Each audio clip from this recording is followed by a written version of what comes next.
who works all things after the counsel of his will. Ephesians 1:11.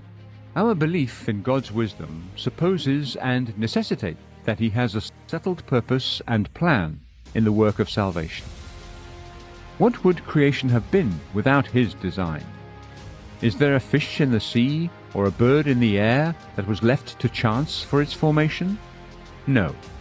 For in every bone, joint, muscle, sinew, gland, and blood vessel, you see the presence of God working everything according to the design of infinite wisdom. Would God be present in creation and in ruling over all things and not in grace? Would the new creation have unsteady free will preside over it when divine counsel rules the old creation? Look at the providence of God. We know that a sparrow does not fall to the ground without your heavenly Father's notice and care.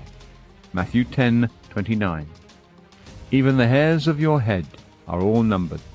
Matthew 10:30. God weighs the mountains of our grief in balances, and the hills of our tribulation in scales. Isaiah 40:12. Can there be a God in providence and not in grace?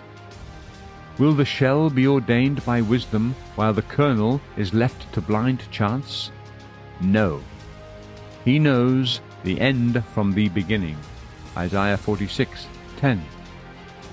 He doesn't just see the cornerstone that he has laid in its appointed place in bright colors, in the blood of his dear Son, but he sees each of the chosen stones in their ordained position that has been or will be taken out of the quarry of nature and polished by his grace. He sees everything from corner to cornice, from base to roof, and from foundation to pinnacle.